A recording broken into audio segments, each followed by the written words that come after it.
Bonjour les enfants, aujourd'hui c'est le jour de la correction du prolongement. J'espère que vous avez bien compris les leçons. Vous devez les revoir bien sûr plusieurs fois pour arriver à les comprendre. Commençons par un petit rappel de la leçon du groupe nominal. Alors, le groupe nominal se compose généralement d'un déterminant suivi d'un nom. Exemple, un chien. Ou bien d'un déterminant plus nom plus adjectif. Par exemple, un gros chien agressif. Comme vous remarquez, on peut avoir deux adjectifs dans le même groupe nominal. Et n'oubliez pas que les mots du groupe nominal s'accordent en genre et en nombre. Ça veut dire que si le nom, parce que le nom dans le groupe nominal, c'est le mot essentiel, d'accord? C'est le mot noyau, bien c'est le nom noyau, d'accord? N'oubliez pas que les mots du groupe nominal s'accordent en genre et en nombre. Ça veut dire que si le nom est au pluriel, les autres mots, ça veut dire le déterminant, les adjectifs, doivent être au pluriel aussi. Si c'est féminin, si le nom est féminin, ça veut dire que les autres mots doivent être au féminin. D'accord?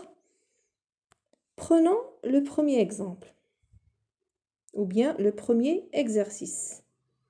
Souligne le groupe nominal de chaque phrase. Alors, le chat est rentré. Dans la première phrase, on doit repérer le groupe nominal. Pour repérer le groupe nominal, on doit chercher le nom. D'accord? On doit chercher le nom. C'est le mot principal du groupe, de ce groupe nominal.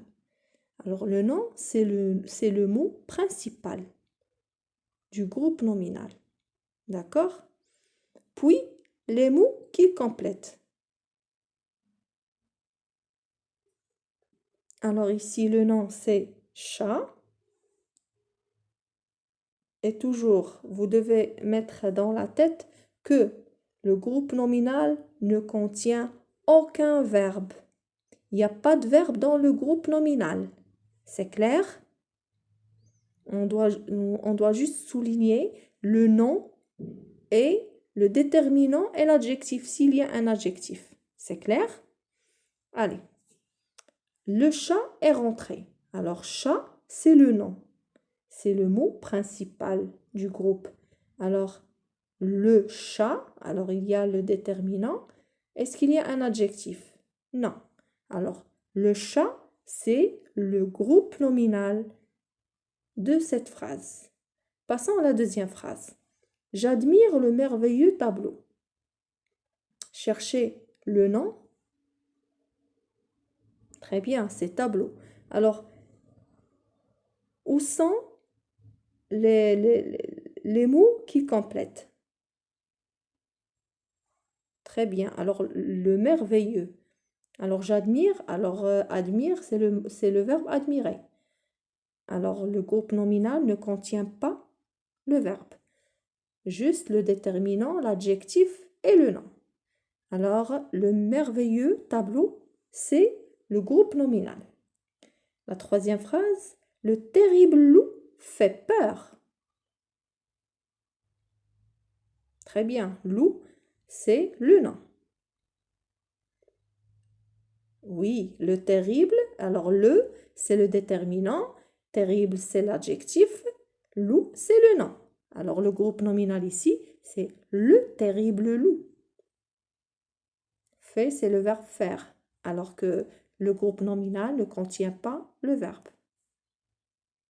Passons au deuxième exercice. Complète les phrases avec les groupes nominaux proposés. On a 3 groupes nominaux. On doit compléter les phrases avec ces derniers. Tous les enfants de la classe. c'est le premier groupe nominal. La date de son anniversaire, c'est le deuxième. Les feuilles des arbres. À votre avis, alors on prend la première phrase, un groupe nominal de ces groupes nominaux tombe à l'automne. Qui tombe à l'automne? Tous les enfants de la classe, ou bien la date de son anniversaire, ou bien les feuilles des arbres. Très bien, les feuilles des arbres tombent à l'automne. Bravo. Connais-tu tous les enfants de la classe? La date de son anniversaire? Très bien. Connais-tu la date de son anniversaire? Alors, c'est une question. Connais-tu la date de son anniversaire?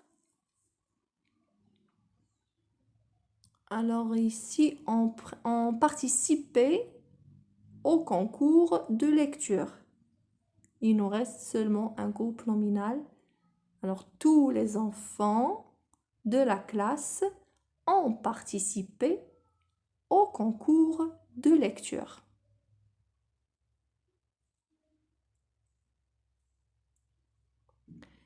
Passons maintenant aux exercices de la conjugaison. Bien sûr qu'on doit faire un petit rappel de la leçon. Alors, pour construire l'imparfait d'un verbe, il faut tout d'abord trouver le radical d'un verbe.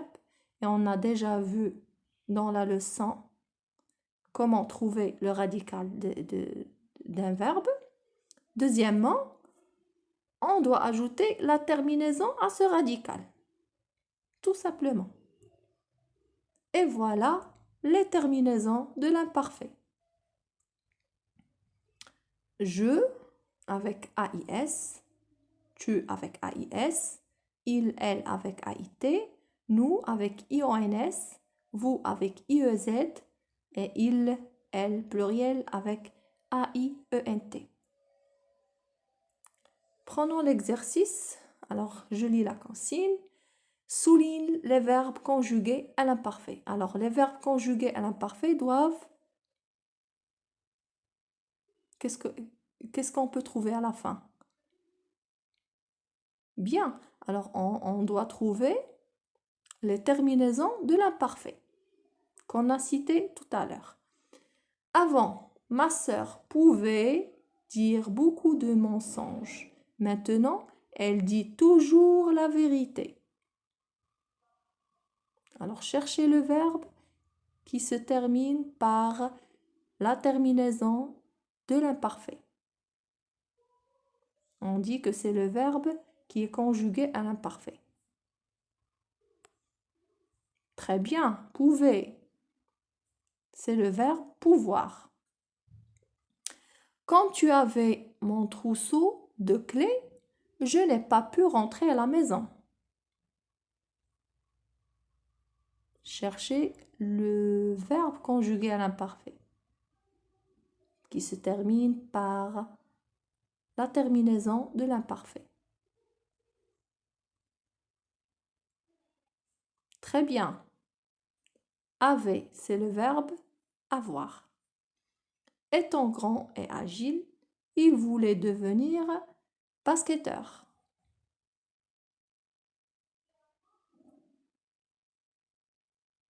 Bravo. Il voulait, alors c'est le verbe vouloir. Je voyais les nuages grossir, alors je pris mon parapluie.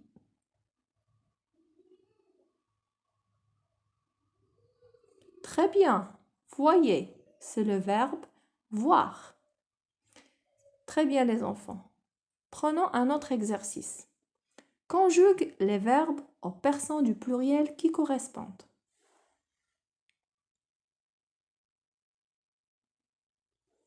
Alors, on a ici je voyais, c'est le verbe voir.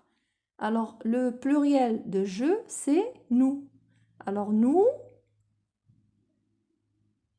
voyons. Vous voyez le radical V-O-Y. On doit juste changer les terminaisons. D'accord? Passons au deuxième verbe. Je devais.